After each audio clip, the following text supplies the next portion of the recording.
It's Thursday morning. ரேக்காக wait பண்ணிட்டு இருந்தேன். அவங்கக்கிட்ட தேங்காய் வாங்கிட்டு வர சொல்லியிருந்தேன். பிரேக்ஃபாஸ்ட் பண்ணணும், அதுக்காண்டி தான்.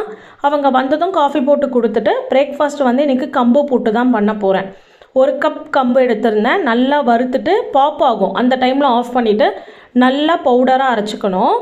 எப்போவுமே கம்பை வாங்கின உடனே வாஷ் பண்ணி காய வச்சுக்கோங்க. அடிக்கடிக்கு வந்து வாஷ் பண்ணி நம்ம யூஸ் பண்ணுறதுக்கு கஷ்டமாக இருக்கும் இல்லையா, அதனால தான். அரைச்ச பவுடரை கொட்டி கொஞ்சமாக உப்பு தண்ணி தெளித்து நல்லா புட்டு மாவு பதத்துக்கு வந்து நல்லா பிசைஞ்சு எடுத்துட்டேன்.